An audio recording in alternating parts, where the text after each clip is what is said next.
What's up, YouTube? So before we get started with this video, on first take, we're going to be talking about the up-and-coming fight this weekend between Deontay Wilder and Tyson Fury, the rematch. So let's see what they have to say about that. Who needs a win more this time? Both fighters need a win. Both fighters are at equal points in their career. They're right in their prime. They're making a lot of money. A lot of noise is coming from both camps. Neither guy wants to give an inch, and neither guy can really afford to take a loss right now. Damn, Dre's supposed to pick a fighter. What's going on? Which one needs to win more? No.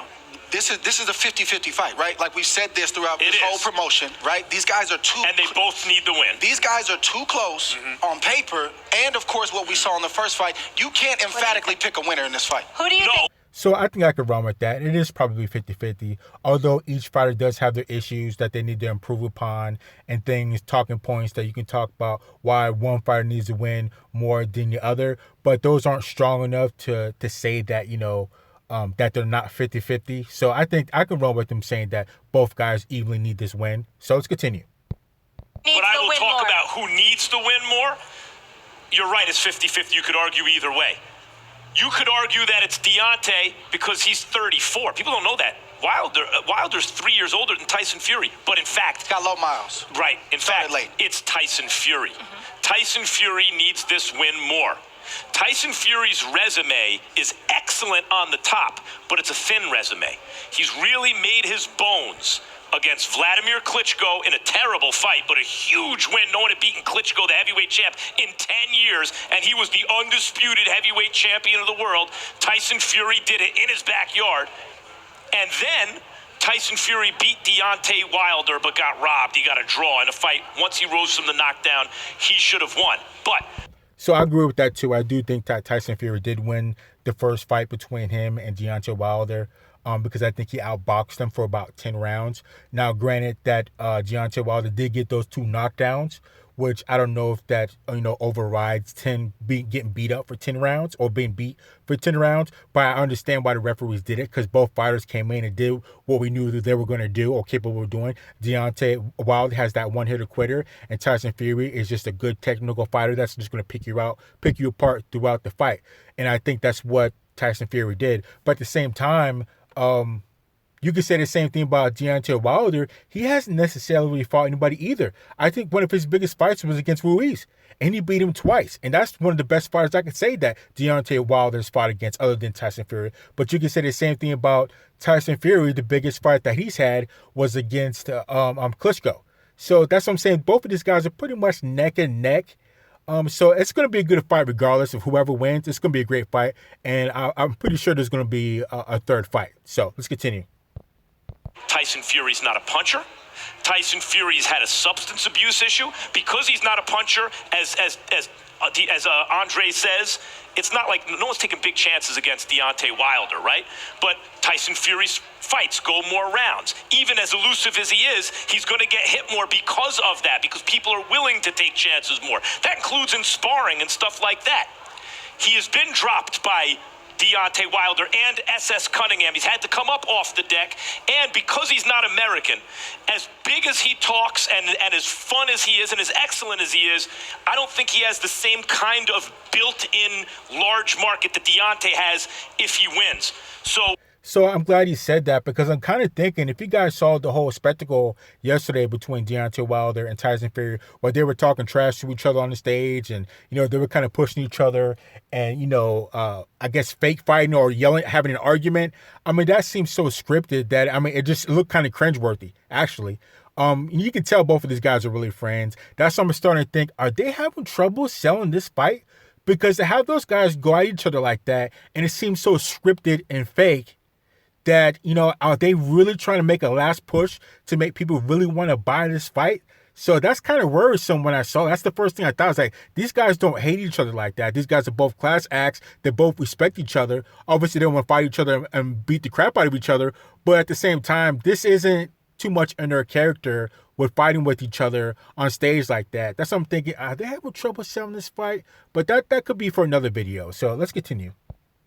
So Tyson Fury is in a position, especially he's not a puncher. Last thing to go is your punch. As Deontay Wilder ages, he's still going to be able to knock people out. Tyson Fury's going to have to rely on his reflexes. He needs the win more. First of all, you said SS Cunningham. You talking about Steve Cunningham? Yeah. All right, former cruiserweight? Yep.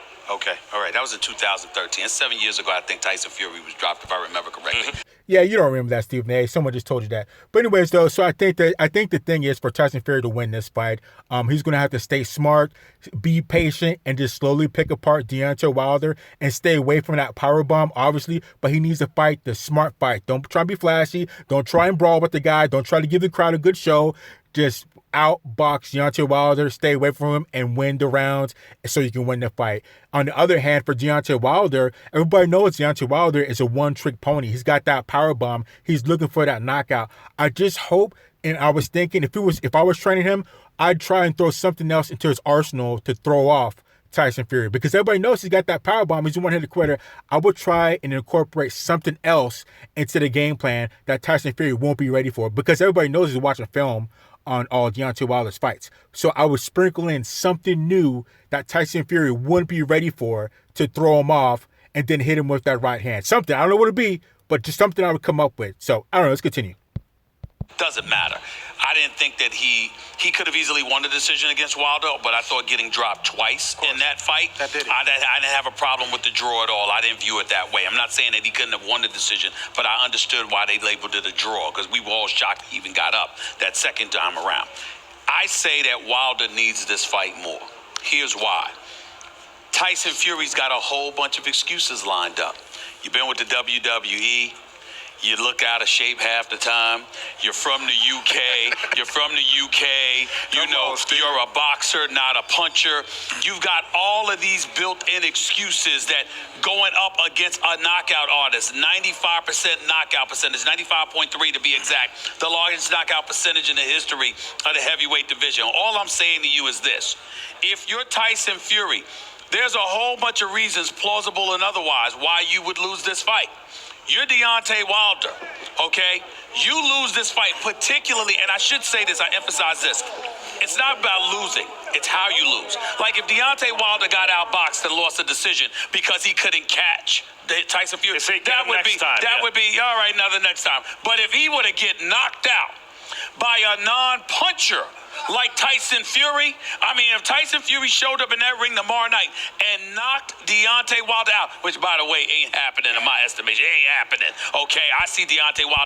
Well, you never know, but at the same time, I think the best bet game plan for Tyson Fury will be to just try and outbox Deontay Wilder. You have more experience, so just use that to outbox him. You know he's pretty much a one-trick pony. Stay away from that powerbomb and do what you did the last time, except be more careful and don't get too comfortable or don't try and get too cocky, because that's how you got dropped twice last time because you made two mistakes. So this time, stay on point, focus, and just get the points and get out or win the fight. And on the other hand, for Deontay Wilder, you know he's going to have 12 rounds to land that powerbomb. So he's going to have plenty of time to catch Tyson Fury slipping.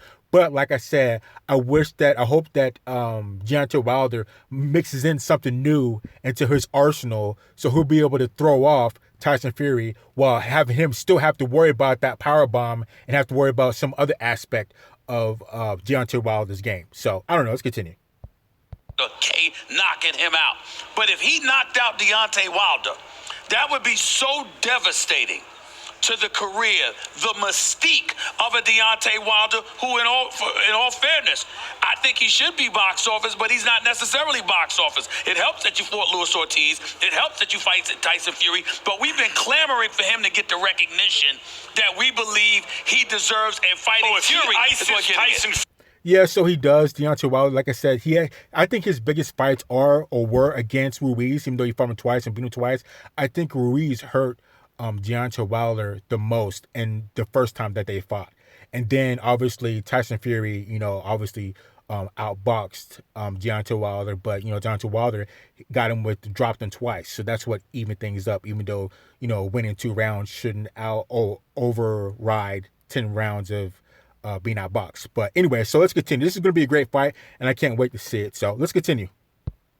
Fury, he's an enormous star. Listen, Tyson Fury hits hard enough. He hurt Deontay Wilder 2 or 3 times in that first fight. Okay. You move that punch an inch or two in either direction, the lights can go out. These are heavyweights. That's a 250-pound man. Right. Neither fighter can afford to lose. Imagine if Wilder loses by decision or knockout. Can you imagine what that does to his reputation? No, not decision, Andre. I'm saying either or. Can you imagine what that does to his psyche? You've seen the history of the sport of boxing and how punchers are devastating and they got these reputations until they don't. Neither guy can afford to lose. I'm deferring to both of y'all. I'm deferring to both of y'all here from this perspective. It hasn't been often. It was Stavern that he won the decision with or whatever, and then he came out second time around and he righted that wrong, took him out early. But what I'm saying to you is that because we all know the superior boxer Tyson Fury is, there is no shame if Deontay Wilder can't catch him and he outpoints him. But if Deontay Wilder got knocked out by Fury, I think that's far more egregious and far more devastating to his career. I agree. I mean, Foreman got knocked out by Ali, and these guys, especially Ali, had a very deep resume, not like these guys. But it was more fatigue than anything else. Nevertheless, that devastated Foreman psychologically. Right. He wound up not that many fights later retiring for 10 years behind that. That's right. So that's right. When the then he came back and became the oldest heavyweight champion ever. I think he was like 45 or 46 or something like that, but don't quote me on that. So let's continue. Actually, I think Bernard Hopkins beat that record. I know he was a light heavyweight, but I think he beat that by 2 years. So Bernard Hopkins became the lightweight champion, I think at 47 years old or 48 or something like that. I don't know. Don't quote me, but let's continue. puncher is undressed like that, if they're knocked out, it can have an outsized. Sure. But this is why a loss would be more devastating for Tyson Fury. When you're a one-punch knockout artist like Deontay Wilder is, I agree with Stephen A. here, Dre. If he loses on points, it'll just feel like he ran out of time. He'll get him next time. There'll be a rubber match, and we think there'll be another 12 rounds. But the thing about Tyson Fury is this. Let's just put ourselves in the mindset. What were we thinking going into the Klitschko fight? He's not that good. Klitschko's going to beat him. What were we thinking going into the Deontay fight? Tyson Fury's been off all this time. He's fat. Deontay's going to knock him out. Tyson Fury is where he is because he wins the fights that you think he's